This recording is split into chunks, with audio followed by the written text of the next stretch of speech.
Hello dear students, welcome in ASC starter. Dear students, इस video में मैं आपको क्लास 10th का जो DOE ने प्रैक्टिस पेपर इशू किया है उसी को आगे करवा रहा हूँ। आज ये थर्ड वीडियो रहेगी। इसमें मैं आपको सेक्शन C करवा रहा हूँ और सेक्शन C में 26, 27, 28, 29, 30, 31 ये क्वेश्चन है। तो डियर मैं आपको एक बार बता दूँ कि ये video Hindi medium English medium दोनों स्टूडेंट्स के लिए रहेगी। अब जैसे जो पूरा क्वेश्चन हिंदी या इंग्लिश में लिखना होगा तो उसको मैं अलग अलग समझाऊंगा। जैसे आपका जो 26 क्वेश्चन है इसे हिंदी और इंग्लिश में अलग अलग बताना पड़ेगा, ये एक साथ नहीं बताया जा सकता। तो पहले मैं हिंदी में बता रहा हूँ, ठीक है, फिर मैं इसको इंग्लिश में बताऊँगा। तो इंग्लिश मीडियम वाले बच्चे या तो हिंदी मीडियम देख सकते हैं, तो वीडियो थोड़ी आगे कर लेंगे, ठीक है। तो स्टार्ट करते हैं। सबसे पहले मैं हिंदी में बता रहा हूँ 26 क्वेश्चन, फिर आप इंग्लिश में देखना, ठीक है। सबसे पहले हिंदी मीडियम देखिए। यहाँ पर बोला गया कि जो √2 है, यानी कि जो आपको यहाँ पर वर्गमूल 2 दे रखा है, इसको आपको अपरिमेय संख्या सिद्ध करना है। तो इसका पैटर्न कैसे, सबसे पहले हम लिखेंगे माना √2 एक परिमेय संख्या है। हमें अपरिमेय बोला ना, हमने परिमेय संख्या मान लिया। माना √2 एक परिमेय संख्या है, ठीक है। तो √2 अगर एक परिमेय संख्या तो इसको हम बटे में लिख सकते हैं और हम यह मान लेते हैं कि सहभाज्य। सहभाज्य मतलब जिस पहाड़े में ये आता हो उस पहाड़े में ये नहीं आता होगा। अगर ये 2 के बारे में आता है तो 2 के बारे में नहीं आएगा, ये मतलब होता है सहभाज्य का, ठीक है। तो हमने मान लिया कि P तथा Q सहभाज्य है, ठीक है। P तथा Q सहभाज्य है, मान लिया।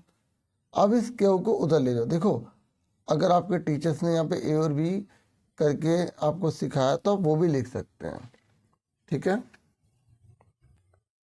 अब हम क्या करेंगे, स्क्वेयरिंग बोथ साइड कर लेंगे दोनों ओर वर्ग लेने पर। दोनों ओर, यहाँ पर और का स्पेस नहीं लिखा तो मैं लिख दिया दोनों ओर वर्ग लेने पर। तो जब हम दोनों ओर वर्ग लेंगे तो दोनों तरफ स्क्वायर लगा देंगे, ठीक है। तो ये जो स्क्वायर है यहाँ पर भी लग जाएगा और ये रूट से स्क्वायर कट जाएगा, तो ये 2 लगा दिया हमने, ठीक है। अभी 2 इधर जाएगा तो इसको भाग करेगा, ठीक है, समझे, क्योंकि इसके इक्वल है, हम ये मान के चलेंगे। तो 2 P² को विभाजित करता है,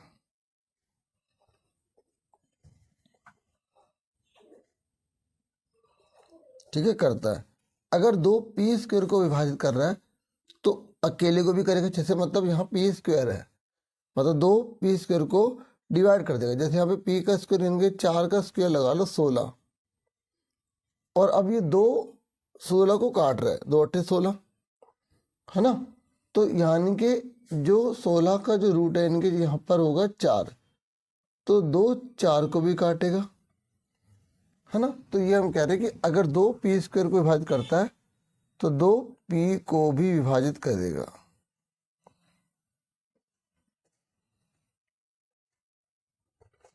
ठीक है। तो ये हमारी आ गई फर्स्ट इक्वेशन। अब हमने यहाँ पर P को अकेला करा था ना, अब Q को अकेला करेंगे, इसलिए P का रोल खत्म करना पड़ेगा।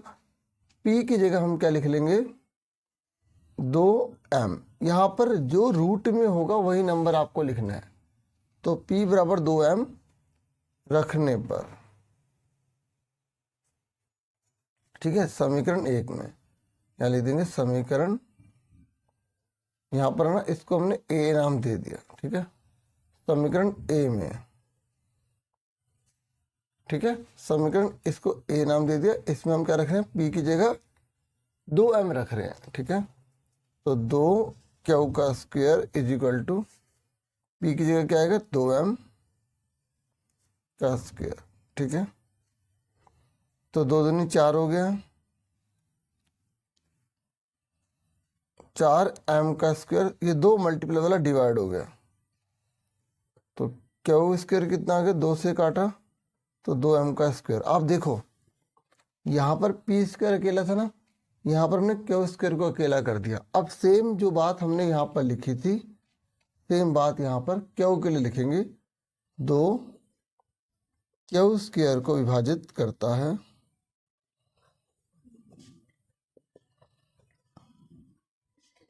2 क्यू को भी विभाजित करेगा।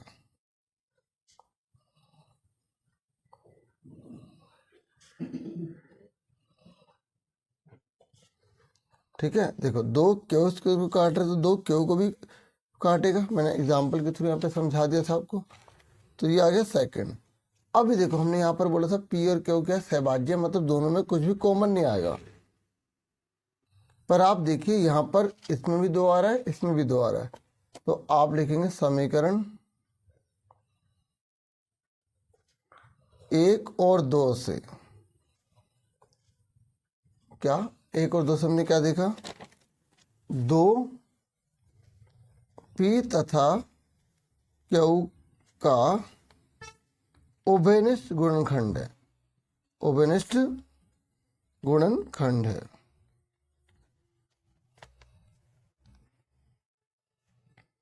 जो एक विरोधाभास उत्पन्न करता है। जो एक विरोधाभास, आप अपनी लैंग्वेज में भी लिख सकते हो, बुक का भी लिख सकते हो, उत्पन्न करता है।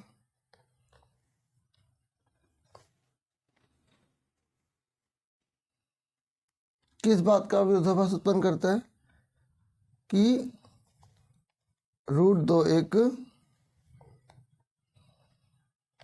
परिमेय संख्या है, इसलिए हम इस निष्कर्ष पर पहुंचे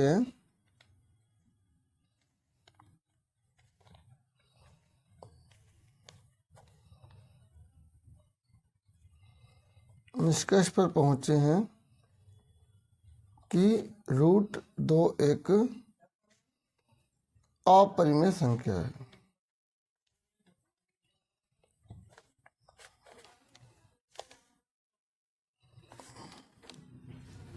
ठीक है, समझ में आ गया आपको। देखिए एक बार दोबारा समझ लीजिए क्या बताया मैंने। सबसे पहले हमने इसको परिमेय संख्या मान लिया, झूठ मान लिया, क्योंकि हमें सिद्ध करना है कि ये जो है ना एक अपरिमेय संख्या होगा। ठीक है, तो हमने परिमेय मान लिया। परिमेय है तो बटे में लिख सकते हैं, बटे में लिख सकते हैं, तो इसको उधर भी ले जा सकते हैं। फिर दोनों तरफ वर्ग कर लिया। ठीक है, और जब हमने दोनों तरफ वर्ग कर लिया तो हमने लिखा 2 पी स्क्वायर को डिवाइड करता है, ये विभाजित करता है, तो 2 पी को भी करेगा। फिर हमने पी का रोल ख़त्म कर दिया, तो पी की जगह 2m लिख दिया, और 2m लिखने के बाद फिर हमने बिल्कुल सेम ऐसे कर दिया, 2 का स्क्वायर 4, 2 इधर जाकर डिवाइड हो गया, ये आ गया। फिर हमने लिखा 2 क्यू स्क्वायर को विभाजित करता है, तो 2 क्यू को भी करेगा। फिर समीकरण 1 और 2 से हमने क्या करा, इसे सॉल्व करा, क्योंकि देखो दोनों में 2 और 2 आ रहा ना, जबकि हमने यहाँ लिखा था सहभाज्य, दोनों में सेम नहीं आना चाहिए, और दोनों में सेम आ गया, हमारी कल्पना गलत निकल गई। ठीक है, और इससे हम ये निष्कर्ष पर पहुंचे कि √2 अपरिमेय संख्या। आप इसको थोड़ा और बढ़ा के भी कर सकते हैं कि हमारी कल्पना के विपरीत है। ठीक है, नहीं तो इतना भी सफिशिएंट रहेगा। अब इंग्लिश मीडियम स्टूडेंट्स देख लें। ठीक है, इसको कैसे करेंगे। क्वेश्चन नंबर है 26। ठीक है, तो यहाँ पर बोला गया कि आपको प्रूव करना है कि √2 एक इरेशनल नंबर होगा। ठीक है, तो हमें 2 प्रूव क्या करना है, √2 इज इरेशनल नंबर।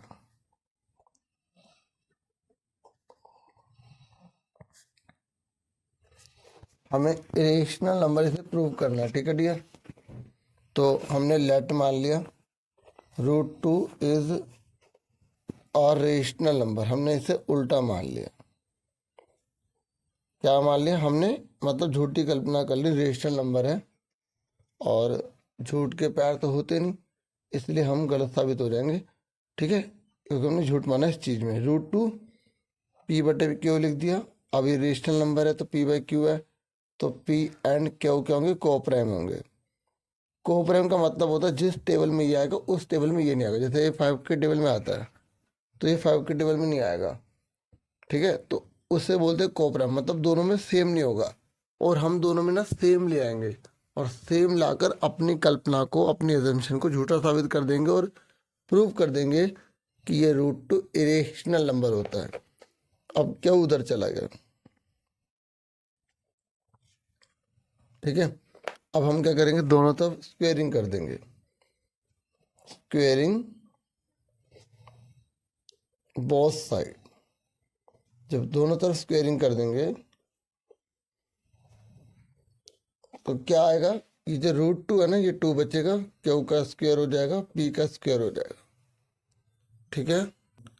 ओके, अब देखो अगर ये 2 इधर जाएगा तो पी को डिवाइड करेगा ना, हाँ है ना, तो हम लिखेंगे P square is divisible by 2।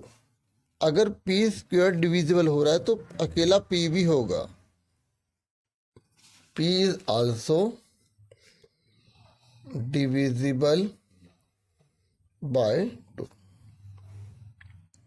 ठीक है। तो ये हमारी जो है इक्वेशन हमने आगे से ए मान लिया। और देखो यहाँ पर स्क्वायर है ना, तो हमने कहा स्क्वायर जो है ना वो 2 से डिवाइड हो रहा है, तो अकेला भी हो। जैसे यहाँ पे पी का स्क्वायर है, तो यहाँ पर हमने जैसे 4 का स्क्वायर 16 ले लिया। अब 2 16 को काट रहा है ना, ऐसे यहाँ पर ये 16 किसका स्क्वायर है, 4 का, तो क्या 2 4 को भी काटेगा, हाँ काटेगा। जब उसके स्क्वायर को काट रहा है तो उसको भी काटेगा, तो ये हमने यहाँ पे लिखा, तो ये फर्स्ट इक्वेशन आ गई। अब देखो पी का रूल खत्म हो गया, अब क्यू को अकेला करेंगे। क्यू को अकेला करने के लिए पी की जगह ना हम यहाँ पे जो भी रकम लिखी होगी 2 और कोई एक मल्टीपल कोई भी नंबर ले लेंगे एम। आप कहेंगे सर यहाँ पर आप पी क्यू करवा रहे हैं, हमने स्कूल में ए बी करा, तो आप ए बी भी लिख सकते हैं, ठीक है, कुछ भी मान सकते हैं आप। ओके, यहाँ पर मैंने ना क्यू नहीं लिखा था, आर को prime, P and Q R को प्राइम, ठीक है, पूरा कंप्लीट कर दिया मैंने। तो अब देखो यहाँ पर पी है,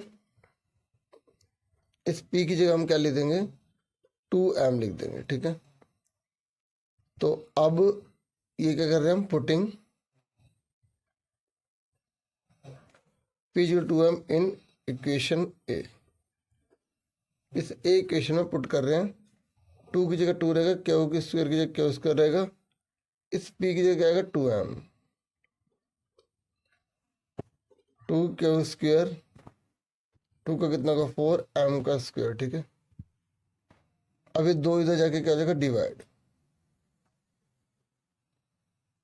तो कितना आ जाएगा ये, 2 2 जा 4, 2m का स्क्वायर आ जाएगा।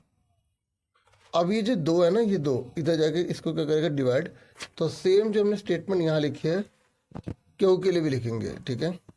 तो Q square is divisible by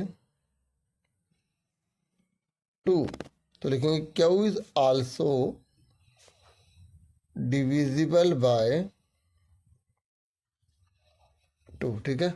जब क्यू स्क्वायर डिवाइड हो रहा है 2 से, तो क्यू अकेला भी डिविजिबल होगा 2 से, तो ये आ गया सेकेंड, ठीक है।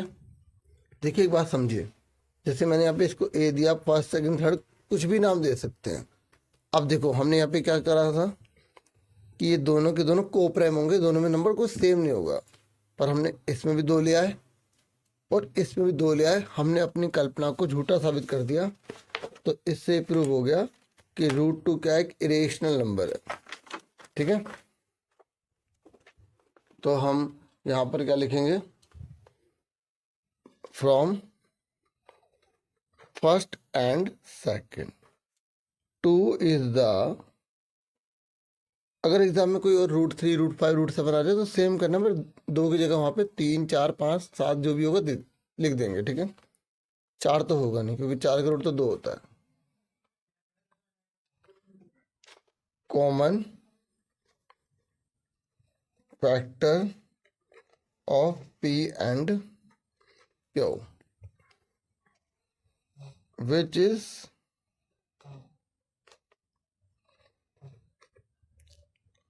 अपोजिट टू आवर अजम्पशन, जो हमारी अजम्पशन के विपरीत है, ठीक है। सो we conclude that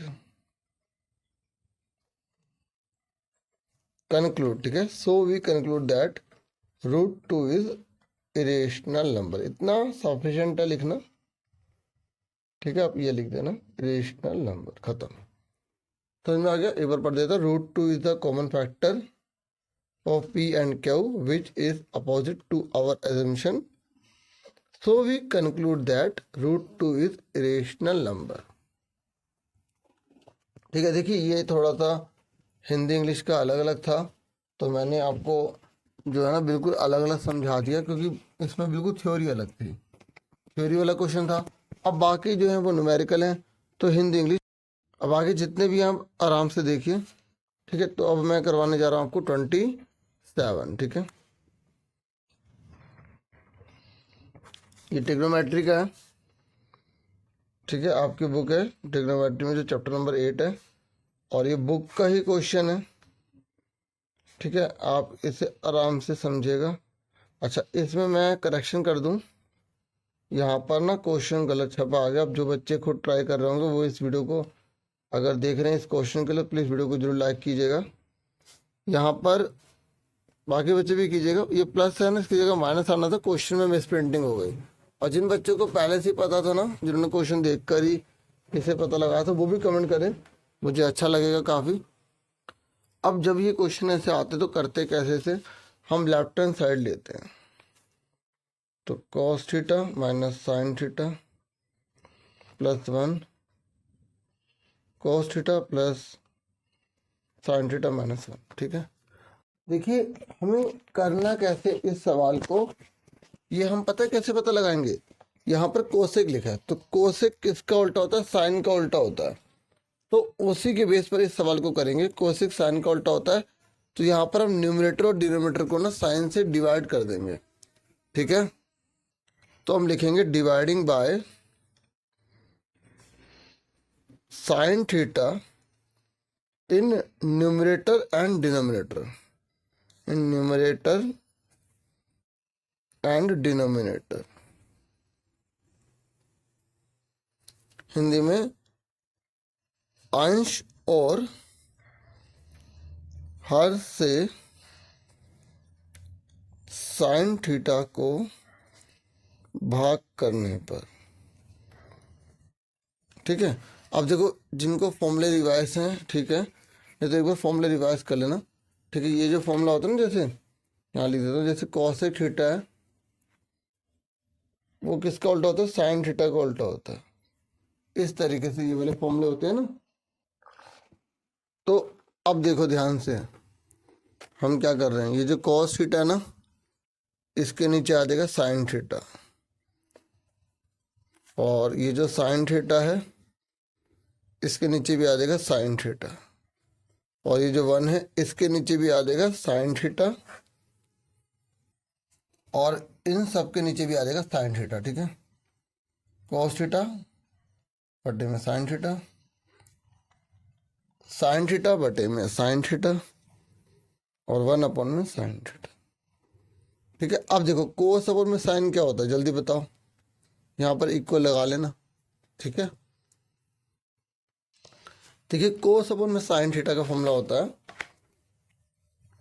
cot theta, और साइन साइन से कट गया, 1 में साइन का फॉर्मूला होता है कोसेक थीटा। देखो हमने इसलिए किया इसको देखकर, अगर आप इसको देखकर ये कर ले तो आप जल्दी से ट्रिग्नोमेट्री समझ जाएंगे, ठीक है। क्या लाना है, कैसे करना है, आप राइट वाले को देखो, लेफ्ट वाला अपने आप आएगा, ठीक है। समझ में आ गया। अब नीचे वाला देखो, कोस अपॉन में क्या होता है, कोस अपॉन में साइन क्या होता है, कॉट, ये दोनों कट गए, ये कॉसेक बन जाएगा। तो यहाँ पर क्या है, कॉट थीटा प्लस 1 माइनस, यहाँ पर आपका क्या आ जाएगा, कॉसेक थीटा। अब इन दोनों को ना आप चेंज कर दो, क्या कर दो, चेंज, मतलब कॉट थीटा, ठीक है। ये जो कॉसेक है ना इसको पहले लिख लो, और पहले लिख लिया, ये -1 को ऐसे लिख दिया, ठीक है। मतलब मैंने क्या करा, इसको इधर ले आया, मतलब देखो मैं इक्वल को इधर लेके नहीं गया, जो साइन चेंज होगा, साइन चेंज नहीं होगा, बस मैंने क्या करा, इन दोनों की पोजीशन जो है ना, इस वाले को इधर ले आया, ये देखो -1 वहीं आ गया।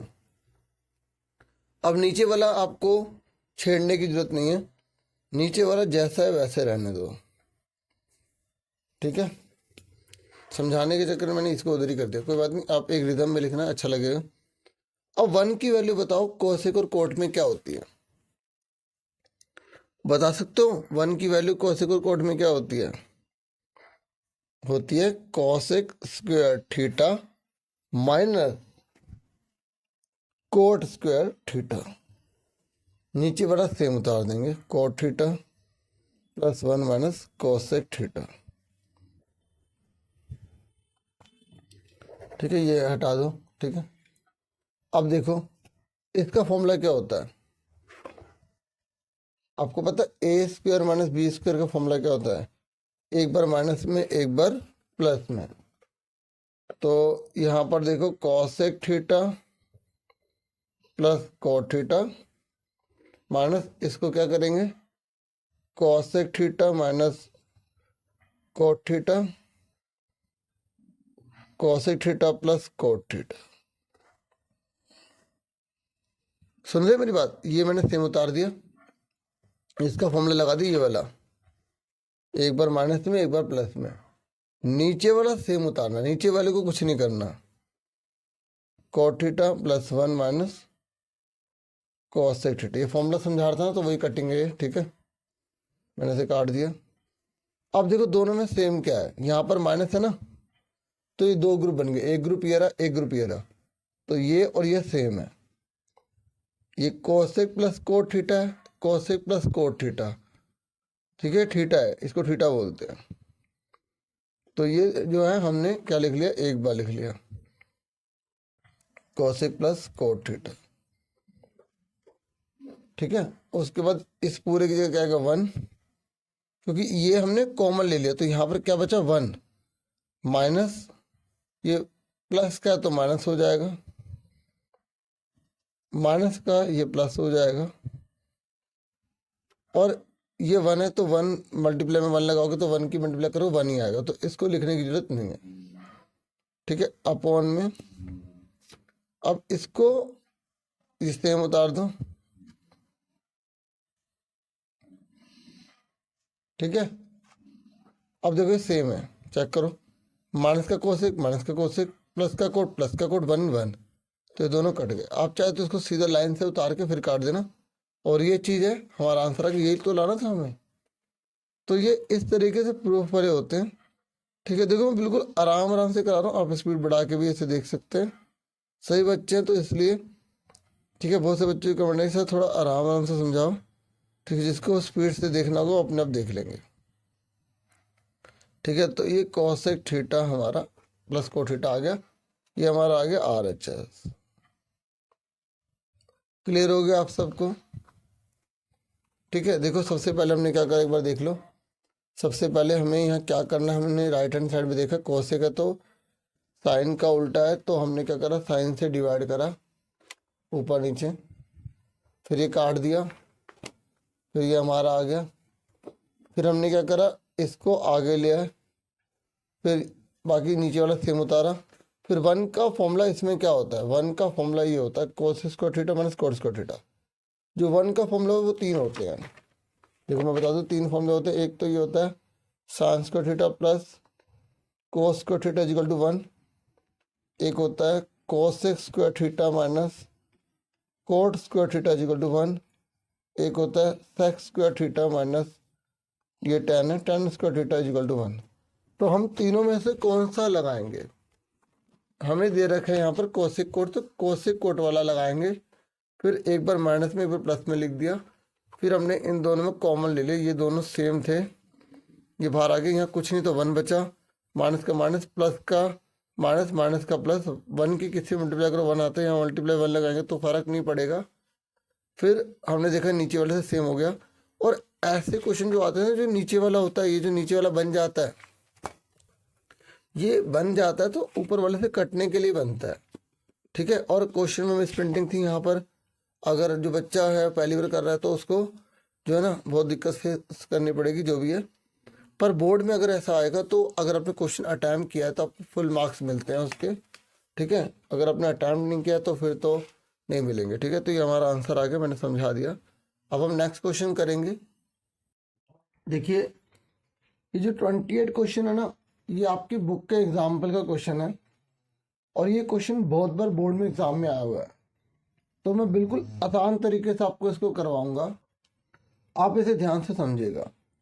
पहले मैं आपको इसका कंसेप्ट बता दूं। ये कह रहा है कि ना पी टी क्यू ये है ना, ये कह रहा है ये एंगल ओ पी क्यू का डबल होगा, ओ पी क्यू का डबल होगा। अब एक नंबर में भी आया हुआ है, ऐसे आया कि ओ पी क्यू अगर 100 का है, अगर ओ पी क्यू 100 का है तो पी टी क्यू कितने का होगा, 200 का। वैसे ऐसा हो नहीं सकता, ऐसा आ सकता है कि ओ पी क्यू अगर 40 का है तो पी टी क्यू कितने का होगा, 80 का होगा। अगर ये 10 का तो ये 20 का होगा, 30 का तो ये 60 का होगा, ये डबल होगा। लेकिन इसने बोला कि इसको आप इक्वेशन या हम यूँ कह सकते हैं कि जो एंगल की फॉर्म है इसमें प्रूव करके आपको दिखाना है। ये दोनों की दोनों टेंजेंट है, ठीक है। और ये जो है ओपी एक रेडियस है, ठीक है। और ये जो पी के जो है वो एक कोड है, मतलब जीवा है, ठीक है। समझ में आ गई। टेंजेंट मतलब स्पर्श रेखाएं हैं, ठीक है। और एक बिंदु से दो स्पर्श रेखा बन रही हैं। तो ऐसा क्वेश्चन कोई भी आए तो हमें ना पहले गिवन फिर टू प्रूफ लिखना पड़ता है, ठीक है। तो सबसे पहले हम लिखेंगे गिवन। देखो पहले मैं इंग्लिश में लाइन लिखूंगा फिर हिंदी में लिखूंगा, ठीक है। गिवन क्या है, ये पूरी लाइन उतार देनी है आपको यहाँ से। Given two tangent T P and T Q are drawn to a circle with centre O from an action point P, ठीक है। ये तो आपको पूरी लाइन उतारनी है। मैं थोड़ा सा यहाँ पर पिक्चर भी बना लेता हूँ। पिक्चर में एक ही बार बनाऊंगा, ठीक है। ये पी है और ये हमारा क्यू है, इन दोनों को मिला दो, ठीक है। ये हमारा सेंटर हो गया ओ और ये हो गया टी, ठीक है। तो हमें गिवन क्या है, given T P and T Q are tangent of circle with centre O, ठीक है। हिंदी में लिखते हैं, दिया है, क्या दिया है हमें, हमें दिया डियर टीपी तथा टी क्यू वृत्त जिसका केंद्र ओ है, जिसका केंद्र ओ है कि स्पर्श रेखाएं हैं, क्या है, स्पर्श रेखाएं हैं, ठीक है। अब हमें सिद्ध क्या करना है, फिर हमें लिखना पड़ता है दूसरे नंबर पर टू प्रूव। तो हमें प्रूव क्या करना है, पी टी क्यू डबल होगा एंगल ओ पी क्यू, ठीक है। अब आ जाओ प्रूफ। देखो मैं बिल्कुल आसान तरीके से आपको समझाऊंगा डियर। देखो ये और ये दोनों के दोनों टेंजेंट एक ही पॉइंट से हैं, तो दोनों बराबर होंगे, हाँ या ना। टीपी हिंदी में से बोलेंगे उपत्ति, ठीक है। तो टीपी बराबर होगा टी के, हो गए।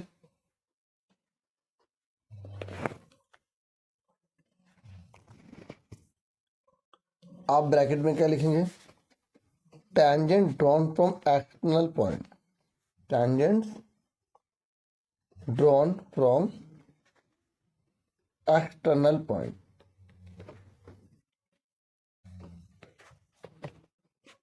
आर इक्वल, मतलब वृत्त के बाह्य बिंदु से वृत्त पर खींची गई स्पर्शरेखाएं बराबर होती हैं, ठीक है। हिंदी में क्या लिखेंगे, वृत्त के बाह्य बिंदु से वृत्त पर खींची गई स्पर्शरेखाएं बराबर होती हैं।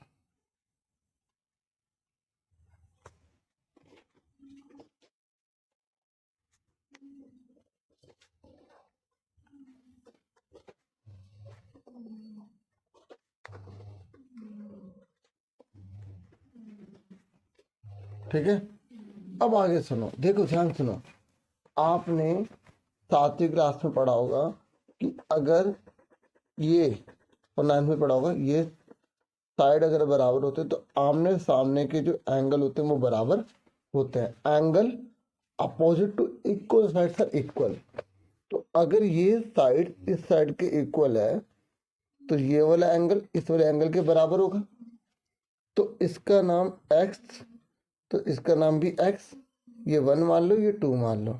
आप ऐसे भी कर सकते हो, ठीक है। तो मेरी बात समझ में आ रही है मैं क्या कह रहा हूँ, कि ये दोनों अगर साइड बराबर हैं तो एंगल बराबर होंगे। तो देखो ये मैंने थोड़ा थ्योरी लिखी है ना, ये तो यहाँ आ जाएगी, आप इसके नीचे लिखोगे तो टी पी बराबर टी क्यू होगा, तो एंगल 1 बराबर एंगल 2 के होगा। अगर ये दो साइड बराबर है डियर, तो इनके आमने सामने के एंगल भी, इनके आमने सामने के एंगल भी बराबर होंगे। अगर साइड बराबर है तो आमने सामने के एंगल बराबर होंगे। तो आपको ब्रैकेट में क्या लिखना होगा, बराबर भुजाओं के समकोण बराबर होते हैं। Angle opposite to equal sides are equal. क्या लिखेंगे हिंदी में, बराबर भुजाओं के समकोण बराबर होते हैं। समझे मेरी बात। अब आपको मैंने क्या बताया कि ये एंगल 1 है, एंगल 2 है, तो दोनों को मैंने क्या मान लिया, x मान लिया। क्या मान लिया, x मान लिया। तो हमने यहाँ लिखा माना, इंग्लिश में लेट।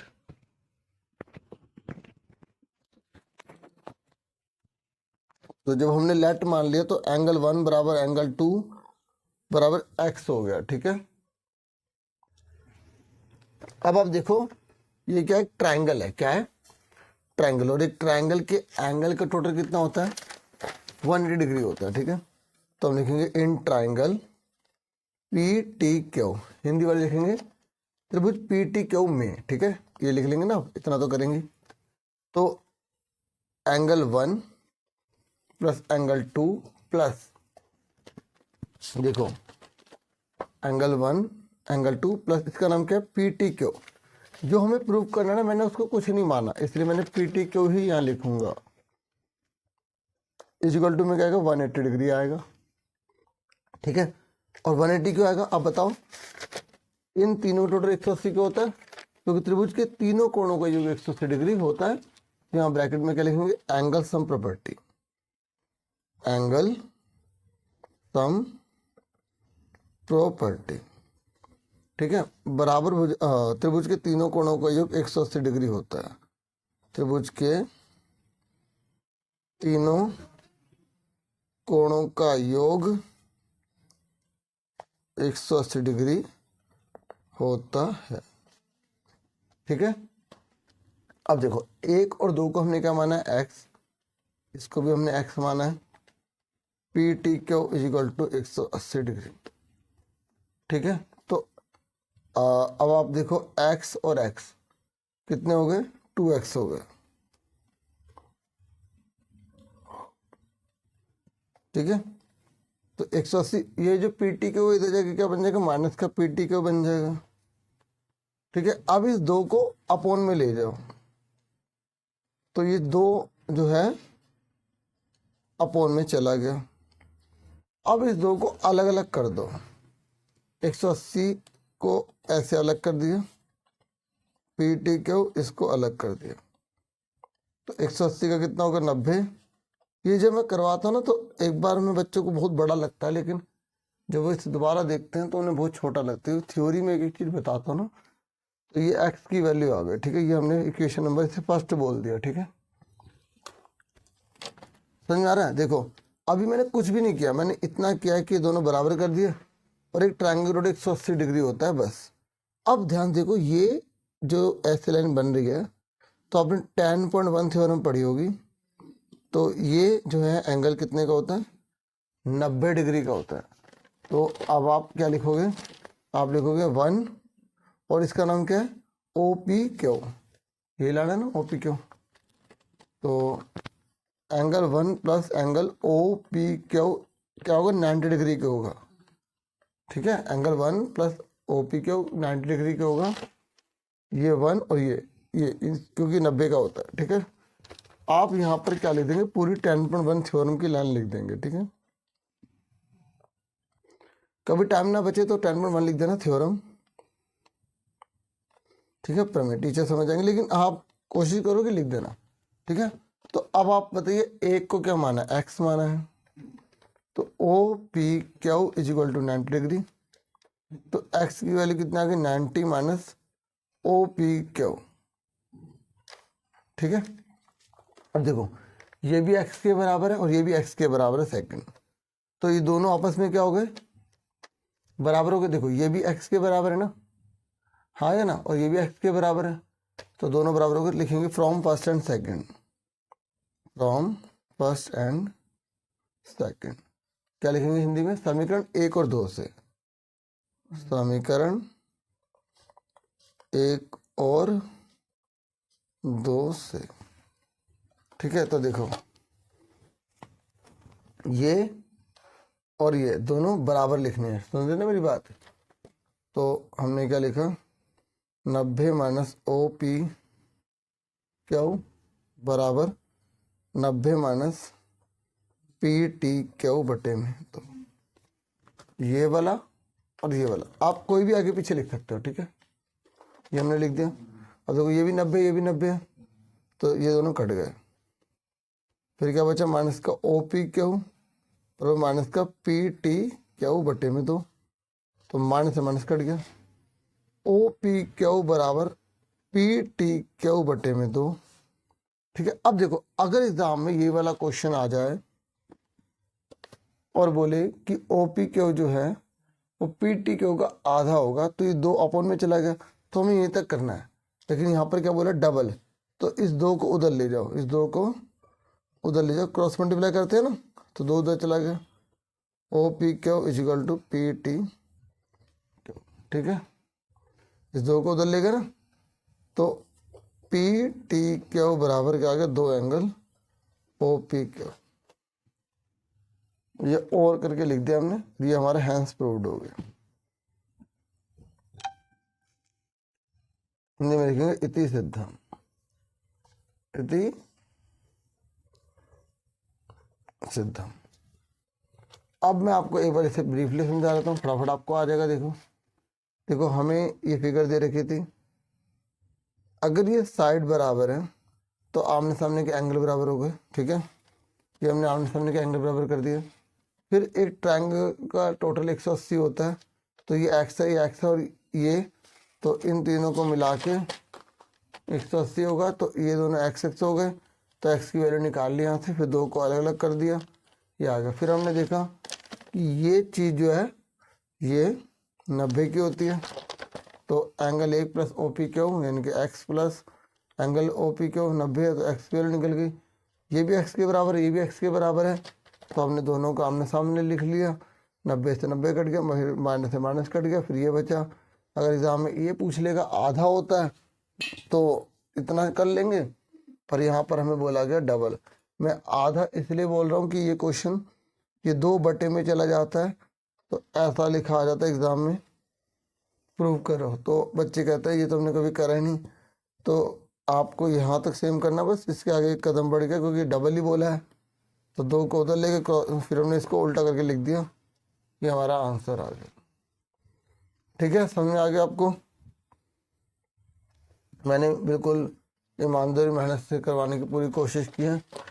ठीक है, देखिए 29 जो क्वेश्चन है ना वो प्रायिकता से रिलेटेड है। तो यहाँ पर बोला गया कि एक डिब्बे में ना 1 से लेकर 90 तक की संख्या वाले 90 कार्ड है, 1 से लेकर 90 तक जो है वो 90 कार्ड है, और आपको इन सबकी प्रोबेबिलिटी निकालनी है।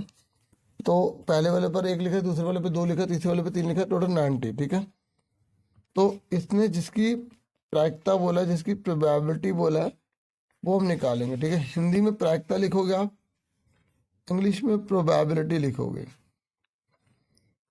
ठीक है, तो जिसकी प्रोबेबिलिटी बोल रहे हैं वो यहाँ ब्रैकेट में लिखेंगे, फिर एक्सप्लेन करके उसका आंसर लिख देंगे। यहाँ पर क्या बोला है, 2 अंकों की संख्या, बताओ 1 से लेकर 90 तक 2 अंक वाले कौन कौन से नंबर होते हैं? देखिए पहले 10 होता है, फिर 11 होता है, फिर 12 होता है, चलता रहेगा 90 तक। तो यानी कि कौन कौन नहीं है? 1 2 3 4 5 6 7 8 9, यानी कि 9 नहीं है, बाकी सब है। तो 81 है और टोटल कितनी है? 90। नीचे टोटल लिखते हैं और ऊपर जिसकी बात कर रहे हैं वो आएगा। और यहाँ पर क्या लिखेंगे? 1 2 अंकों की संख्या, ठीक है। क्या लिखेंगे? अ 2 डिजिट नंबर, अ 2 डिजिट नंबर। हमेशा आ ही होता है, मतलब इन 81 में से कोई भी एक निकल जाए, ठीक है। तो क्या बोलेंगे? 1 2 अंकों की संख्या, ठीक है। मैंने हिंदी इंग्लिश दोनों में लिखा है। इंग्लिश वाले इंग्लिश में लिखेंगे, हिंदी वाले हिंदी में लिखेंगे। इतना आपको कॉपरेट करना पड़ेगा। तो 9 9 जा 81, 9 10 जा 90, तो 9/10 आंसर आ गया, ठीक है। आप पॉइंट में लाना चाहे पॉइंट में ला सकते हैं, लेकिन इतना बहुत है, ठीक है। अब सेकंड में बोला एक पूर्ण संख्या होगी, अब परफेक्ट स्क्वायर। क्या बोला है? एक पूर्ण संख्या होगी। तो प्रायिकता लिखेंगे हम। यहां पर बोल रहा है एक पूर्ण वर्ग संख्या, मतलब क्या बोल रहा है वो? अब परफेक्ट। आप खुद भी गैस करके बता सकते हैं, तो बताएं कि एक परफेक्ट स्क्वायर होगा तो क्या होगा। देखो टोटल तो नीचे 90 आएगा, नीचे तो हमें पता है। ऊपर क्या लिखेंगे? परफेक्ट स्क्वायर कौन सा होता है? 1 का स्क्वायर होता है, 2 का स्क्वायर, 3 का स्क्वायर, 4 का स्क्वायर। तो जो जो इसके अंदर आ रहे हैं ना वो देखो। तो देखो 1 का स्क्वायर 1 भी इसमें आएगा, 2 का स्क्वायर 4 भी इसमें आएगा, 3 का स्क्वायर 9 भी इसमें आएगा, 4 का स्क्वायर 16 भी इसमें आएगा, 5 का स्क्वायर 25, 6 का स्क्वायर 36, 7 का स्क्वायर 49, 8 का स्क्वायर क्या होगा? 64, 9 का स्क्वायर 81, 10 नहीं आएगा। तो यानी कि ये सारे नंबर आएंगे। तो कितने? 1 2 3 4 5 6 7 8 9। तो 9/90 यानी कि कितना आ गया? 1/10 आ गया, ठीक है। उसके बाद हमारा है थर्ड पार्ट। कह रहा 5 से विभाज्य होगी, मतलब जो भी नंबर लेंगे 5 से डिविजिबल होगा, ठीक है। 5 से डिविजिबल होगा। तो हम यहाँ लिखेंगे प्रायिकता। इंग्लिश में आप लिख लेना प्रोबेबिलिटी, ठीक है। प्रोबेबिलिटी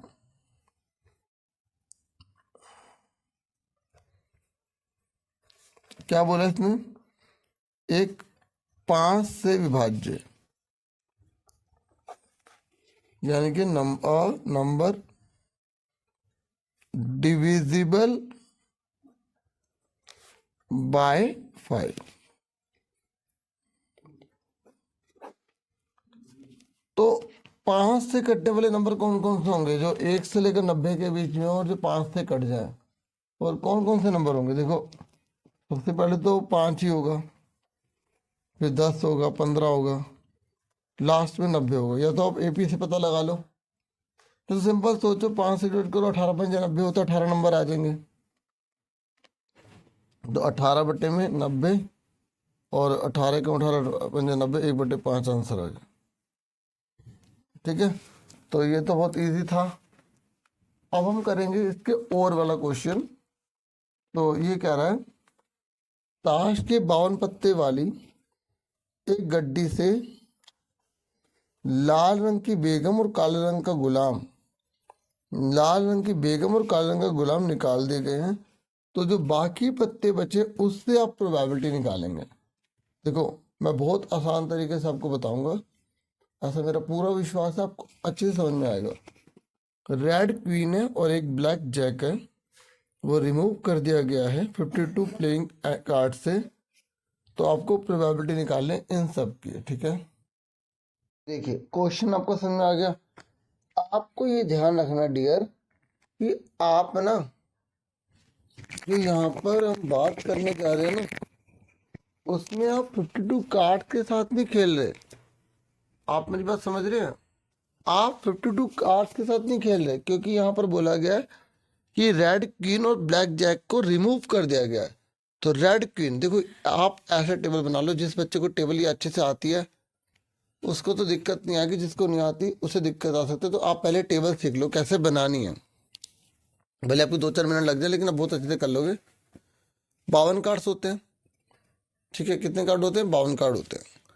तो आपको पता होना चाहिए कि जो हार्ट और डायमंड जो है ना वो रेड है, और स्पेड और क्लब जो है वो ब्लैक है। हिंदी में लिखा है पान, ईंट, हुक्म और चिड़ी, ठीक है। ये 13-13 कार्ड होते हैं, ठीक है। तो ये जो किंग है ना, क्वीन, जैक, एस, दुक्की, तिक्की, चौकी, 5वीं, 6वीं, 7वीं, 8वीं, नहला दहला, तो ये इन सब के पास 4 कार्ड होते हैं। समझे मेरी बात? तो अब किंग के पास कितने रेड कार्ड हुए? देखो, किंग के पास एक हार्ट का है, एक डायमंड का, तो किंग के पास कितने हो गए रेड कार्ड? 2। क्वीन के पास कितने रेड हो गए? 2। जैक के पास 2, एस के पास 2, सबके पास 2-2 रेड कार्ड है। और ऐसे किंग के पास कितने ब्लैक कार्ड हैं? 2। टोटल कितने कार्ड हो गए? 1 2 3 4। अगर हार्ट गिने तो हार्ट कितने हैं? देखो, किंग के पास भी एक हार्ट है, बेगम के पास भी एक दिल है, मतलब पान है, जैक के पास, एस के पास, इन सब के पास एक है, ठीक है। तो आपसे जैसे क्वेश्चन पूछेगा वो बता देंगे, ठीक है। अब जैसे मैंने बोला हार्ट कितने होंगे, तो कितने हैं? 13। मैंने बोला किंग कितने होंगे, तो कितने हैं? 4।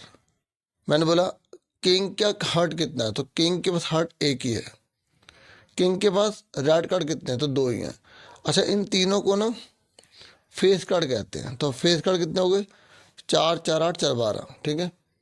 ये भी क्रॉस लेग हो ना, इसको मैं देखो, मैं बता रहा हूँ कंसेप्ट। 12 हो गए। तो अगर मैंने बोला रेड फेस कार्ड, तो कितने फेस कार्ड हो गए रेड? 1 2 3 4 5 6। ब्लैक 1 2 3 4 5 6। अगर मैं आपसे पूछूं कि स्पेड लाल रंग का होगा, तो स्पेड कभी लाल रंग का हो सकता है? कभी नहीं हो सकता, क्योंकि दोनों ब्लैक ब्लैक होते हैं। अब क्वेश्चन पे आ जाओ। ये कह रहा है कि ना हमने रेड क्वीन को और ब्लैक जैक को निकाल दिया गया है। रेड क्वीन का, ये क्वीन है, तो इसका रेड क्वीन को हमने निकाल दिया, 1 और ये 2।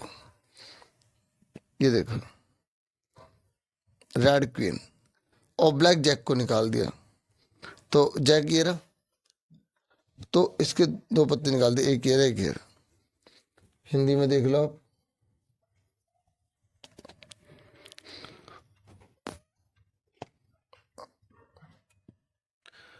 लाल रंग की बेगम और काले रंग का गुलाम निकाल दिया, ठीक है। गुलाम निकाल दिए। अब हमारे पास पत्ते कितने बचे? टोटल तो 52 कार्ड होते हैं ना, तो 52 कार्ड में से हमने 4 घटा दिए, क्योंकि 1 2 3 4 पत्ते हमारे गायब हो गए। 48 नीचे तो 48 आ गया। अब रेड कार्ड की इसने प्रोबेबिलिटी पूछी है, ये देखो, यहाँ देख लो। रेड कार्ड की पूछी है लाल पत्ते की, तो जो लाल कार्ड है वो कितने हैं? आप बताओ कितने लाल? तो देखो, आप ध्यान से देखो डियर, लाल कार्ड टोटल ये देखो, ये है ना, ये सारे, ये और ये है ना, तो 13 13 26 होते रेड कार्ड, लेकिन 2 तो चले गए ना, 2 तो पत्ते निकाल के अलग रख दिए। तो कितने हो गए? 26 में 2 घटा दिए, 24, और 52 में से 4 पत्ते हमारे हटे थे, तो 48। तो ये हमारा आंसर आ गया। इसको काटा तो हमारा 1/2 आ गया। अब ये कह रहा है कि जो पत्ता मैं चूज करूंगा, देखो प्रोबेबिलिटी में जिसकी हम बात करते हैं वो ऊपर लिखते हैं, टोटल ऊपर लिखते हैं। ये कह रहा है ना एक बादशाह होगा ना एक गुलाम होगा। अब आपके एग्जाम में एक क्वेश्चन जैसे अगर ये आता है, तो आपके मन में एक सवाल आएगा कि क्या फिगर बनानी जरूरी है? ये आपके लिए, आप बनाना चाहो बनाओ, नहीं बनाना मत बनाओ, ठीक है। इसके मार्क्स नहीं मिलते आपको, ये केवल आपकी प्रैक्टिस के लिए है, ताकि आप इसकी प्रैक्टिस करें, और फिर बच्चे के माइंड में पूरा ये बन जाता है, बच्चा फिर सीधा आंसर ऐसे कर देता है, ठीक है। इससे बोले जैक नहीं होगा और किंग नहीं होगा, मतलब बाकी कोई पत्ता निकल जाए, लेकिन जैक और किंग नहीं निकलने चाहिए। टोटल तो हमें पता है 48 है, तो ऊपर जो 48 है उसमें से वो पत्ते हटा दो जो जैक और किंग वाले हैं, क्योंकि हम जैक और किंग नहीं चाहते। तो जैक के पत्ते कितने हैं? 1 2, और किंग के कितने हैं? 1 2 3 4, तो टोटल 6 पत्ते हटा दो। तो 2 और 4 6 हटा दे, 42 अपन 48 काट सकते हो, आप काट लेना। अब ये कह रहा है कि या तो बादशाह आ जाए बेगम आ जाए, तो बादशाह कितने हैं? 1 2 3 4, और बेगम कितनी है? 1 2, तो टोटल कितने हो गए? 6 हो गए। 48। तो इस तरीके से हमारा ये आंसर आ गया। देखो जिसकी हम बात करते हैं वो ऊपर आना चाहिए, टोटल नीचे आना चाहिए। टोटल 48 कार्ड्स हैं क्योंकि 4 कार्ड्स को हमने निकाल के अलग रख दिया। समझ में आ गया आपको? अब हम करेंगे 30 क्वेश्चन। तो एग्जाम में इसको आंसर आपको ये करना है, ठीक है? ठीक है, इंग्लिश में प्रोबेबिलिटी भी लिख देंगे इसे, ठीक है? बाकी तो पूरा क्वेश्चन से उतारना है। अब हम नेक्स्ट क्वेश्चन करते हैं। देखिए 30 क्वेश्चन में ये कह रहा है कि पी की वो वैल्यू निकालो कि दोनों के दोनों जो मूल है वो समान हो। मतलब हमें पी की वैल्यू फाइंड करनी है कि अगर वो 2 इक्वल रूट हो, यानी कि 4th चैप्टर से है। तो आप इसको खुद भी ट्राई कीजिए डियर, ठीक है? चलो देखो, पहले हमें इक्वेशन बनानी पड़ेगी। इसकी मल्टीप्लाई दोनों, इसमें भी करेंगे इसमें भी करेंगे, दोनों में करेंगे। मतलब इसमें करो इसमें करो। देखो मैं तो करके दिखा रहा हूँ ना, आप डायरेक्ट लिख सकते हैं, कोई नंबर नहीं कटते इसके, ठीक है? तो पी लिखा, 1 1 कितना हो गए, 2 हो गए। 2 पी एक्स, तीनों अलग अलग हैं, प्लस 6 होगा, ठीक है? तो ए किसे कहते हैं? जो एक्स स्क्वायर के साथ होता है उसे ए कहते हैं। बी किसे कहते हैं? जो एक्स के साथ होता है। और सी किसे कहते हैं? जो अकेला होता है, ठीक है? तो डी कैसे निकालते हैं? बी स्क्वायर माइनस 4 ए से, ठीक है? तो बी कितना है हमारा? माइनस का 2p। 4 ए कितना है हमारा? p। सी कितना है हमारा? ठीक है, डी। अब हमें गिवन क्या है? गिवन 2 इक्वल रूट्स दिया है, दोनों मूल समान है।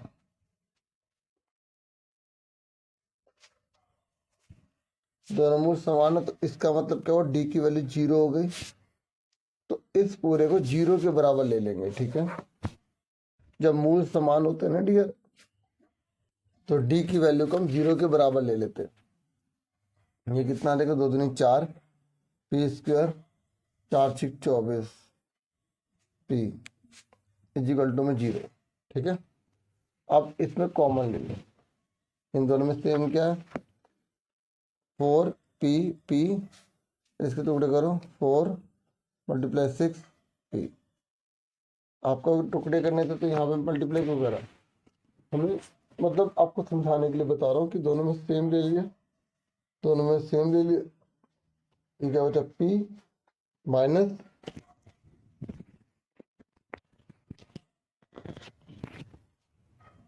यहाँ पर कितना है? 6, ठीक है? तो 4p इजिकल टू 0, इसको 0 के बराबर ले लेंगे, इसको भी 0 के बराबर ले लेंगे। तो p 0 मल्टीप्लाई वाला जाके डिवाइड हो गया, p इजिकल टू कितना हो गया? 0। और p माइनस का 6 जाके क्या हो गया? प्लस का 6। तो p का आंसर कितना आ गया? 0 और 6 आ गया। देखो अगर पावर 2 है तो इसके आपको 2 ही आंसर निकालने हैं, ठीक है? समझ में आ गया आपको? अब देखो, ये तो बहुत इजी था। ये थोड़ा सा मैंने आराम आराम समझाया, से थोड़ा टाइम ज़्यादा लगा, नहीं तो आप बहुत आसानी से कर लोगे। क्योंकि अगर मैं भी स्पीड से करूँगा तो फिर वीडियो बनाने का फ़ायदा है क्या? समझाने के लिए तो बना रहा हूँ ना, ठीक है? अब देखो यहाँ पर नेक्स्ट क्वेश्चन है, ये 30 क्वेश्चन का और वाला ही है। तो ये कह रहा है कि 1 वर्ष पहले एक व्यक्ति अपने पुत्र की आयु का 8 गुना था। मतलब एक आदमी है, वो अपने बेटे की उम्र का 8 गुना है। ये कह रहा है और आज आज आज के दिन वे अपनी उम्र का जो है ना, पिता कह रहा है अपनी उम्र का पुत्र की उम्र के स्क्वायर के बराबर है। मतलब जो पिता है ना, आज जो भी बेटे की उम्र है ना, उसका स्क्वायर कर दो, उतनी उस पिता की उम्र है। तो ये कह रहा है वर्तमान आयु निकालो, ठीक है? इंग्लिश में देख लो, यहाँ पर कह रहा है कि ना 1 साल पहले जो पिता है ना, पिता, वो अपने बेटे की उम्र का 8 टाइम्स है, 8 टाइम्स। और कह रहा आज जो बेटे की एज है ना, उसका स्क्वायर का, जो उसके स्क्वायर करेंगे बेटे की एज का, उतनी उम्र जो है वो पिता की है। तो कह रहा है कि आप इसकी पेरेंट एज निकालो। अब देखो बच्चों को ना एक बात और बताऊं, यहाँ पर एक दिक्कत होती है कि उन्हें समझ नहीं आता कि सर ये 3rd चैप्टर से है, ये 4th चैप्टर से है। तो आप बिल्कुल भी टेंशन मत दो, आप इक्वेशन बनाओ, बाद में अपने आप क्लियर हो जाता है कि वो 3rd है या 4th चैप्टर है। देखो अगर 4th होगा तो वहाँ पे स्क्वायर आ जाएगा, और 3rd चैप्टर होगा तो जो है ना 1 वेरिएबल में रहता है, ठीक है। इसलिए तो अब जैसे आपको ये लग रहा है यहाँ 2 जने हैं, एक कौन है बेटा और दूसरा कौन है पिता, तो अब दोनों को एक्स वाई मान लो, पहले 2 वेरिएबल लिख लो, बाद में हम अपने आप ही 1 वेरिएबल में पहुंच जाएंगे अगर वो 4th चैप्टर का होगा तो। समझिए ना मैं क्या कह रहा हूँ। तो पहले मैं हिंदी में लिखता हूँ फिर इंग्लिश में, इसी में साथ साथ लिखूंगा, ठीक है। माना पुत्र की वर्तमान आयु, let present age of son equal to क्या मान ले एक्स ईयर, हिंदी में एक्स वर्ष, ठीक है। ब्रैकेट डब्बा बना दिया, इंग्लिश वाले हिंदी वाले। अब पिता की उम्र को क्या मान लिया वाई, ठीक है। Let present age of father equal to कितना वाई ईयर, वाई वर्ष, ठीक है। अब अकॉर्डिंग टू क्वेश्चन लिख देंगे। माना देखो ये मैं लाइन लिखी नहीं थी, माना पिता की वर्तमान आयु, यहां लिखेंगे प्रश्नानुसार, प्रश्नानुसार, ठीक है। तो क्या बोला क्वेश्चन में, उसने बोला है 1 साल पहले, देखो 1 साल पहले पिता की उम्र भी 1 साल कम हो जाएगी और बेटे की भी कम होगी, ये पिता है और ये बेटा है। तो अब पिता ने बोला कि भाई 1 साल पहले मैं तुम्हारी उम्र का 8 गुना था। अब बताओ, अब मुझे बताओ कि अगर बेटा जो है वो आ रहा है 6, ठीक है, पिता आ रहा है 48, ठीक है। तो अब मुझे बताओ कि यहाँ पर हमें मल्टीप्लाई करनी है 8 से, ठीक है। किससे करनी है 8 से, तो मैं 8 से बेटे को करूँगा मल्टीप्लाई या पिता को करूँगा, बराबर लाने के लिए बेटे को तो करूँगा। हमेशा याद रखना मल्टीप्लाई हमेशा छोटे से की जाती है, ठीक है। अगर बराबर करना है तो यहाँ पर भी ये बोला गया ना 8 टाइम्स हो जाएगा, तो 8 को किससे मल्टीप्लाई करोगे, बेटे को करोगे, तो 8 से मल्टीप्लाई कर दिया। यहाँ पर देखो 8 से मल्टीप्लाई कर दिया, ठीक है। ये आपको दिखा नहीं होगा, ये मैंने ब्रैकेट लगाया था फिर मैंने मल्टीप्लाई लिख दिया, क्योंकि बराबर करने के लिए बेटे को मल्टीप्लाई करेंगे। तो 8 की अब इससे मल्टीप्लाई करो 8x या 8, ये वेरिएबल में ना अभी पता नहीं चलेगा -1, ठीक है। अभी ना इसको इतना छोड़ दो क्योंकि हमें पता नहीं कि अब ये 4th चैप्टर से है 3rd चैप्टर से, तो मुझे पता है 4th चैप्टर से क्योंकि स्क्वायर बोला हुआ था, ठीक है। लेकिन हम इसमें y के रेफरेंस में निकाले x में, तो अब इसको थोड़ा सा लीव कर दो। अभी मैं बताता हूँ, जैसे करते हैं ना वैसे बता रहा हूँ, नहीं तो मैं तो सीधा भी लिख भी सकता हूँ, मुझे सिखाना है आपको। अब यहाँ पर बोला गया कि पेरेंट में ना जो एज है ना वो स्क्वायर के बराबर है, ठीक है, बेटे के स्क्वायर के। तो यहाँ पर एंड डालो, यहाँ पर लिखो बेटा, यहाँ लिखो पिताजी। अब आप मुझे बताओ डियर, स्क्वायर किस में करूँ बराबर करने के लिए, बेटे में तो करूँगा, बेटे में स्क्वायर करूँगा तभी तो पिता के बराबर आएगा, यानी कि y की वैल्यू हमें यहाँ पे रखनी है, ठीक है। y की वैल्यू, तो ये y की वैल्यू यहाँ है, तो पहले थोड़ा सा इसको सही कर लेते हैं, इन दोनों को उठा के इधर ही ले आते हैं, ठीक है। वैसे हम उधर ले जाएं ज़्यादा बेटर रहेगा ताकि प्लस में हो जाए, उधर ले जाए। अब मैंने इधर कर दिया तो कोई बात नहीं, ये -1 है ना, ये हो जाएगा क्या हो जाएगा +1, ठीक है। तो मैंने करा नहीं है, मैंने ऐसे लिख दिया, देखो -1 उधर जाके y को उधर ही रहने दिया, 8x लिखा, 8 में से 1 -7 इक्वल टू y, ये फर्स्ट इक्वेशन आ गई, ये सेकंड आ गई। तो देखो ये भी y के बराबर, ये y के बराबर, तो फ्रॉम फर्स्ट एंड सेकंड, तो जो मैंने पहले करवाया था ना सेम सेम वाला, वही मैंने वैसे ही करवा दिया। तो हिंदी में क्या लिखोगे, समीकरण 1 और 2 से एंड को लिखोगे और, ठीक है। तो ये इसके बराबर होगा, तो x का स्क्वायर बराबर 8x - 7। देखो मैंने क्या करा, ये भी y के बराबर है, ये भी y के बराबर, तो ये पूरी इक्वेशन इसके बराबर होगी, ये x स्क्वायर इसके बराबर हो गया। अब इन दोनों को उठा के उधर ले आओ, x स्क्वायर - 8x + 7। देखो जब प्लस का जाएगा माइनस होगा, माइनस का जाएगा प्लस होगा, हाँ है ना। अब आपकी मर्जी है, इसको डी से करो या फैक्टर ऐसे करो, मैंने आपको अच्छे समझाया था। अगर आप पुरानी वीडियो यही देख रहे हो तो इस चैप्टर में इसी पेपर में आया था 7 एकम 7, तो प्लस करने पे 8 चाहिए, तो 7 एकम 7 ही होता है। तो हमने यहाँ पे क्या लिखा, 7x प्लस 1x, एक लिखने की जरूरत नहीं है, ठीक है। ब्रैकेट खोल दो, प्लस का माइनस हो जाएगा, प्लस का माइनस, ठीक है। ये मैं पहले से करवा दिया मैंने इस वीडियो में, तो थोड़ा स्पीड से मैंने कर दिया। इसमें कॉमन लो, दोनों में क्या कॉमन है, x, तो क्या बचेगा इसमें x माइनस 7। देखो ये ना दो ग्रुप बन गए, एक ग्रुप ये रहा, एक ग्रुप ये रहा, तो इसमें हमने क्या कॉमन लिया, x माइनस 7, इसमें कुछ भी कॉमन है तो माइनस ले लिया, तो x प्लस माइनस 7, ठीक है। ये दोनों सेम हो गए, तो x माइनस 7 और x माइनस 1, देखो जो सेम होते हैं ना, जो सेम होते हैं उसको एक बार लिखते हैं, x माइनस 1 ये आ गया, ठीक है। तो अब इसको निकाल लेंगे, फोर रूट्स, हिंदी में मूलों के लिए। देखो मैं डी से ऑलरेडी करवा चुका हूँ ना, तो आप इसे डी से भी कर सकते हैं, ठीक है। x बराबर 7 आ गया और x minus 1 is equal to 0, x बराबर 1 आ गया। अब देखो पिता, यहाँ पर जो है ना बेटा, रेशो बतानी है।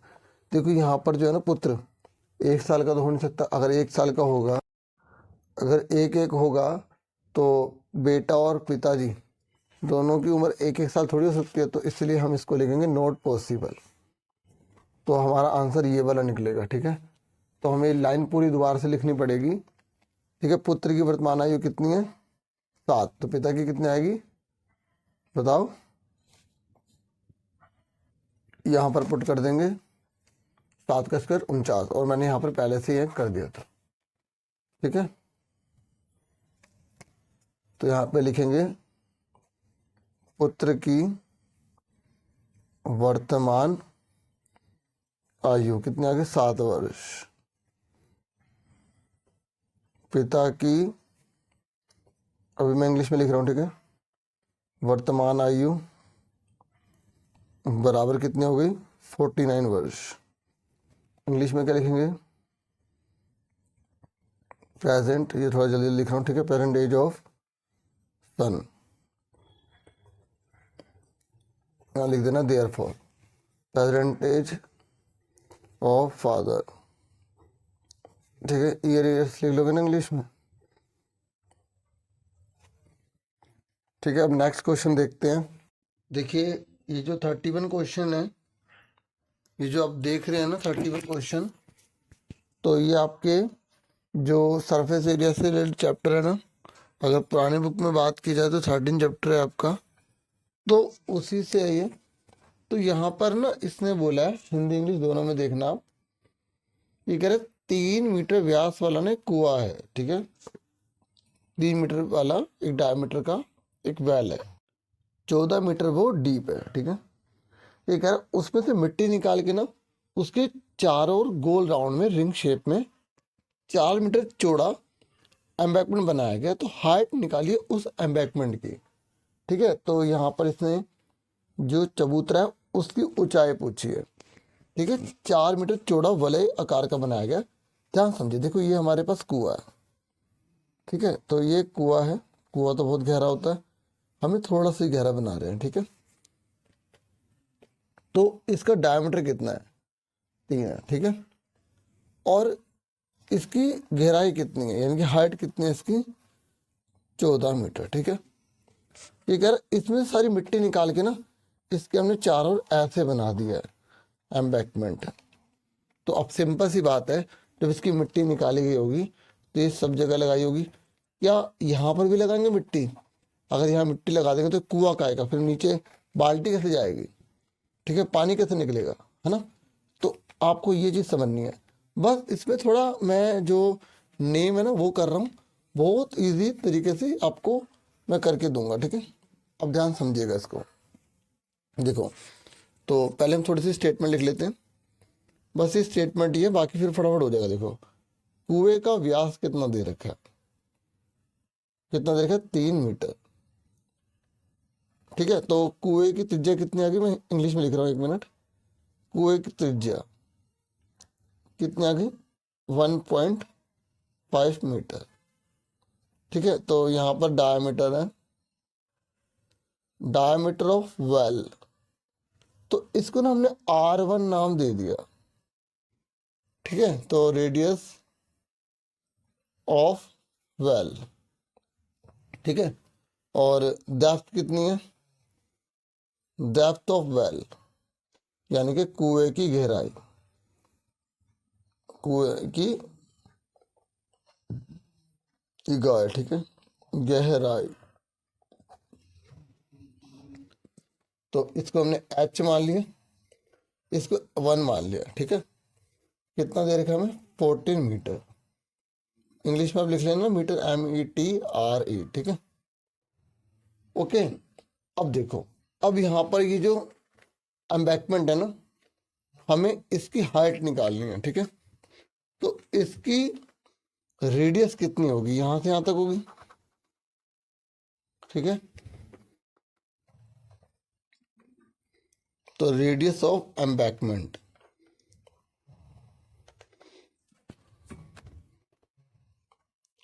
ये लिखा एम्बैंकमेंट है। ठीक है,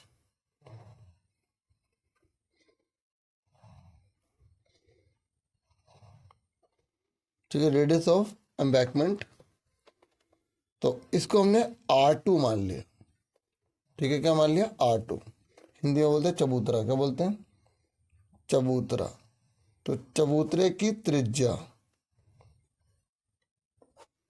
तो इसको R2 माने कैसे निकलेगी, देखो ये ध्यान रखना, ये कितना चौड़ा है, वो कितना चौड़ा है, यहाँ पर दे रखा है हमें 4, और यहां से यहां से कितना, पूरा 3 है ना, कितना हो गया, 1.5, तो 4 और 1.5 कितना हो गया, 1.5 प्लस 4, 5.5। ठीक है, अब हमें निकालना क्या है, हमें निकालना है हाइट ऑफ एम्बैंकमेंट।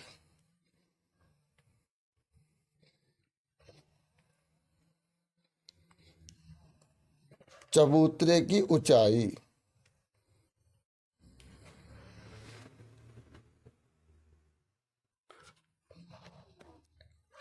तो क्वेश्चन मार्क, और ये हमने इसे H2 मान लिया। अब आप ध्यान से सुनो, जो वॉल्यूम होता है ना, वो हमेशा बराबर होता है। मतलब किस चीज़ में, जैसे इसकी मिट्टी निकाली गई, उस मिट्टी को हमने चारों लगा दिया, तो जो यहाँ पर मिट्टी लगी और जो इसकी मिट्टी, वो क्या है, वॉल्यूम की शेप में। तो वॉल्यूम को हम किसी भी शेप में बदल दें, अगर उसके अंदर जो मटेरियल यूज़ किया गया वो कुछ भी बनाएंगे तो बराबर रहेगा। ठीक है, तो हम क्या करेंगे, यहाँ पर अकॉर्डिंग टू क्वेश्चन लिखेंगे, प्रश्नानुसार। ठीक है, तो आप क्या लिखेंगे,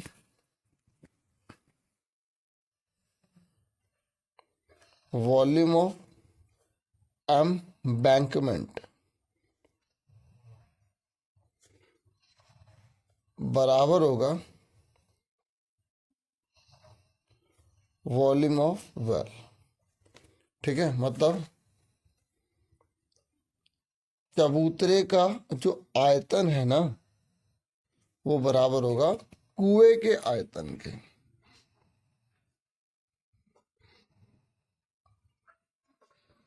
तो कुएं का आयतन लिख लो। ठीक है, अब बताओ चबूतरे का आयतन निकालोगे कैसे। देखो, ये पूरा चबूतरा जो है वो बेलन क्या करती है ना, तो इस पूरे चबूतरे में से हम इतना सिलेंडर हटा देंगे, क्योंकि इस सिलेंडर पर मिट्टी नहीं लग सकती, हाँ या ना। तो इसलिए फॉर्मूला क्या बनेगा, देखो, तो चबूतरे का जो जो बेलन की आकृति का है, उसका फॉर्मूला क्या होगा, πr² H, दो दो के लगा, क्योंकि मैंने चबूतरे को क्या बोला हुआ है, 2 नाम दे रखे हैं। सुन रहे हो, तो इसमें से माइनस क्या करना पड़ेगा, बेलन जितना चबूतरा, तो बेलन जितना चबूतरा, तो बेलन की त्रिज्या लेंगे, लेकिन हाइट किसकी लेंगे, चबूतरे की, क्योंकि इतना हमें नहीं चाहिए, क्योंकि इस पर जो है मिट्टी नहीं लग सकती। तो पाई तो वही रहेगा। आर कौन सा लेंगे? सिलेंडर का, ठीक है। लेकिन एच किसका लेंगे? एम्बैकमेंट का। ये याद रखना, यहाँ पर जो एच लिखा है ना मैंने, ये किसकी लिखी? एम्बैकमेंट की। इतनी, ठीक है। ये बच्चे यहाँ गलती कर देते हैं ना, इससे फिर वो कर नहीं पाते, फिर बच्चे इसको रट के जाते हैं। मैं आपको बता दूं बच्चे कहाँ से रटते हैं, वो भी आप रट लो, कोई दिक्कत नहीं है। Volume of well, volume of well का फॉर्मूला क्या होगा? पाई आर स्क्वायर 1 और एच 1। तो यहाँ पर आर भी 1 है, एच भी 1 है, क्योंकि कुएं की बात हो रही है और कुएं को हमने क्या माना? 1 माना है, ठीक है। अब देखो मैं बिल्कुल आसान तरीके से बता रहा हूँ, दोनों में सेम क्या है? दोनों में सेम है पाई और H2, ठीक है। तो R2 माइनस R1 दोनों में स्क्वायर लगा हुआ है, equal to pi R square 1 H1। अब बच्चे याद क्या करते हैं? बच्चे ये पूरी चीज रट लेते हैं ऐसे करके, इसे छोड़ो, मतलब ये ना मैंने ब्रैकेट डालते ना H2, ये सामने वाला उतारो, ये चीज बट्टे में चली गई, ये भी।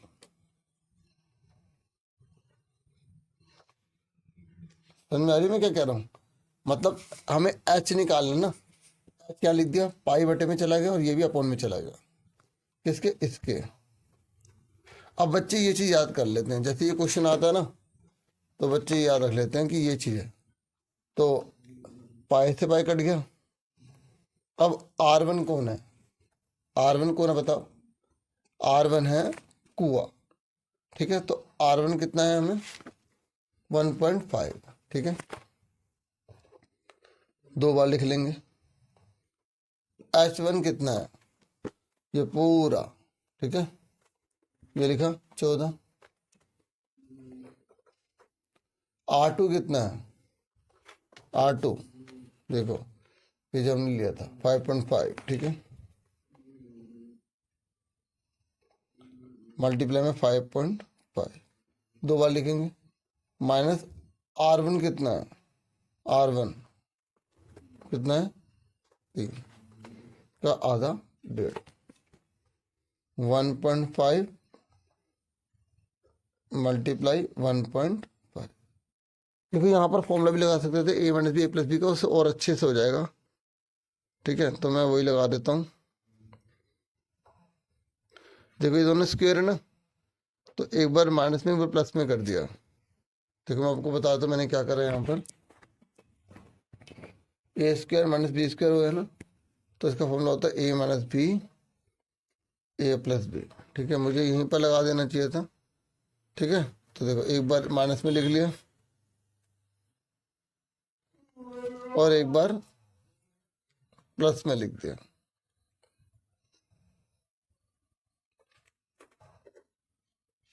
वन पॉइंट फाइव 14, तो 5.5 में से 1.5 गया, 4 बचा, 5.5 में 1.5 जोड़ दिया, 7 बचा, जोड़ दे तो टोटल आ गया, ठीक है। समझ में आ गई? अब इसको हम आगे सॉल्व करेंगे। H2 1.5 14, नीचे कितना था? 7 और 4, ठीक है। तो 7 से कट के 7 दूनी 14, 2 दूनी 4, ठीक है। 15 15 कितना होता है? 225। तो 2 के बाद पॉइंट लगा दिया, बट्टे में 2। अब 2 को से काट दो, 2 1 जा 2, 2 1 जा 2, 2 2 जा 4, 2 5 जा 10। तो हमारा ये आंसर है, ठीक है। तो ये ऊंचाई आ गई। ये बुक का ही क्वेश्चन है, जब आप बुक में ओपन करेंगे ना तो आपको दिख जाएगा। तो इतना ही था इस वीडियो में। प्लीज़ वीडियो को लाइक जरूर किया कीजिए, ठीक है। तो मैं एक बार आपको इसको समरी बता दूं। देखो हमने कुएं की रेडियस ली, कुएं की हाइट ली, चबूतरे की जो हमें त्रिज्या लेनी पड़ेगी, ये हमें यहाँ से लेना पड़ेगा। ये चौड़ाई 4 है और ये 1.5 है, तो इसको ऐड कर दिया, ठीक है। फिर हमने क्या करा, बिल्कुल सिंपल चीज़ कर दी कि पूरे के पूरे ये जो कुआं है ना, इसका जो आयतन है इस एम्बैकमेंट के बराबर होगा। फिर हमने चबूतरे में मतलब कितनी मिट्टी लगेगी, इस पूरे चबूतरे में से ये हमें सिलेंडर हटाना पड़ेगा क्योंकि अब मिट्टी तो लगेगी नहीं। फिर ये कुएं का आयतन का फॉर्मूला लिख दिया। फिर इसमें S2 सेम था, पाई सेम था, बाहर आ गया, R2 और R1 यहाँ लिख दिया, ये लिखा। फिर इन दोनों को उठा के हम बटे में ले गए, पाई से पाई कट गया। R की वैल्यू कितनी है, ये जो R1 है 1.5 दो बार लिख लिया। H है ये कितना है 1 वाला 14 है, 14 लिख लिया। R2 कितना है, R2 मतलब ये जो एम्बैकमेंट की बात कर रहे हैं 5.5 दो बार लिख ली। और R1 है तो ये 1.5 दो बार लिख लिया। फिर हमें पता है इसका फॉर्मूला ये होता है, तो हमने यहाँ पर फॉर्मूला लगा दिया। एक बार माइनस में एक बार प्लस में से जल्दी हो जाएगा। 5.5 में से 1.5 का 4, 5.5 में हमने 1.5 जोड़ा 7। फिर हमने ये सॉल्व कर दिया, आपके सामने आंसर आ गया। तो अब बाकी नेक्स्ट वीडियो में करेंगे।